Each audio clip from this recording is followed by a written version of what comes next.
আসসালামু আলাইকুম। আমার তেরাস কোণা সংসারে আপনাদের সবাইকে স্বাগতম। আমার আজকের এই ভিডিওটি যে যেখান থেকে দেখতে পাচ্ছেন আপনাদের সবাইকে জানাই আমার আন্তরিক সালাম, দোয়া এবং অভিনন্দন। আপনারা সবাই কেমন আছেন? আলহামদুলিল্লাহ আমরাও ভালো আছি। তো আপনাদের যাদের আমার ভিডিওটি ভালো লাগে আপনাদের কাছে আমার একটি আবদার থাকবে, আপনারা সবাই আমার চ্যানেলটিকে সাবস্ক্রাইব করে দেবেন, লাইক, কমেন্ট এবং শেয়ার করবেন।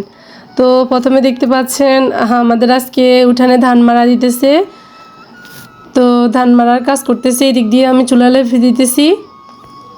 তো এখানে কাজ করার জন্য অনেক লোক নিছে, তারা ধানগুলা মারাইতেছে আর কি বোম্বে মেশিন দিয়ে। তো আমি এখানে চুলাগুলা আজকে অনেক দিন পর্যন্ত লেপ উঠে গেছে। গ্রাম বাংলার সৌন্দর্য হচ্ছে মাটির চুলা। যাদের চুলা যত বেশি সুন্দর করে লেপে রাখতে পারে সেই বউদেরকে গ্রাম বাংলায় বলে লক্ষ্মী বউ আর কি, এটা মনে করে থাকে গ্রামের মহিলারা। তো আমিও আমার চুলা সবসময় লেপে রাখি, কারণ চুলা একটু লেপ উঠে গেলে তাহলে ভালো লাগে না, দেখতে খারাপ দেখা যায়। তো প্রচণ্ড বৃষ্টির কারণে আমার চুলার পরে এমনিতে পানি ঢুকে যায়, পানি ঢুকে সমস্ত লেপ একদম উঠে গেছে। তাই আজকে ভাবলাম এখানে যেহেতু ধান মারার কাজ হচ্ছে তাহলে আজকে একটু চুলাটা লেপে দিই। তো এখানে চলে আসলাম ভর্তা করার জন্য। 4 রকমের ভর্তা করবো আজকে। তো লাড়কি নিয়ে আসছি। তো এখন চুলা আগুন দিয়ে দেব। বিসমিল্লাহ বলে চুলা আগুন দিয়ে দিলাম। তো আগুন ধরিয়ে দেওয়ার সময় আমরা সবসময় বিসমিল্লাহ বলে তারপর চুলার ভিতরে আগুন দিই।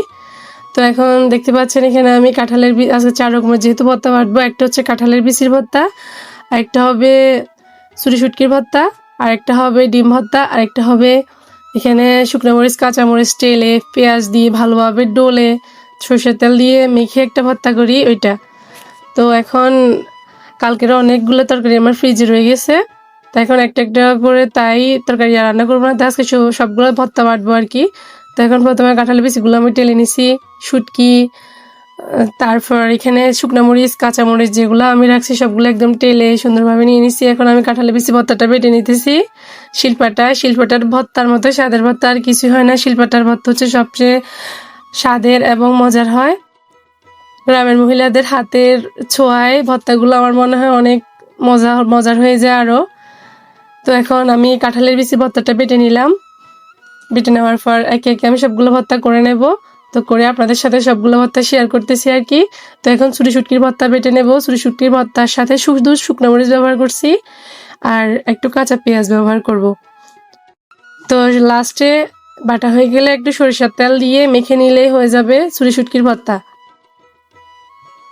তো এইভাবে ভর্তা করে আপনারা খেয়ে দেখবেন, গরম ভাত অথবা ঠান্ডা ভাতের সাথে মানে পান্তা ভাতের সাথে খুবই ভালো লাগবে। তো এখানে ভর্তাগুলো আমি বেটে নেওয়া শেষ, এখন প্লেটে নিয়ে নেব।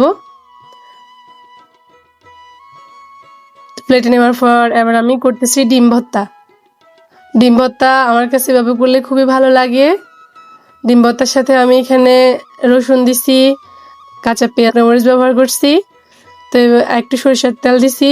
তো এভাবে আপনারাও ভর্তাটা হাত দিয়ে মেখে দেখবেন, খেতে খুবই ভালো লাগবে। ভর্তাটা দেখতে যেরকম লোভনীয় মনে হইতেছে, খেতেও মাশাআল্লাহ অনেক ভালো হয়েছে। তো তারপর আমি এখানে কিছু পেঁয়াজ নিছি, বেশি পরিমাণে পেঁয়াজ নিতেছি, বেশি পরিমাণে শুকনো মরিচ, কাঁচামরিচ দিয়ে একসাথে একদম ভালোভাবে হাত দিয়ে কষলিয়ে একটু লবণ দিয়ে ভর্তাটা মেখে নিছি। মেখে নেওয়ার পর লাস্টে এখানে ব্যবহার করতে হবে সরিষার তেল। সরিষার তেল দিলে এই ভর্তার ঘ্রাণ আরও বেশি ভালো হয়।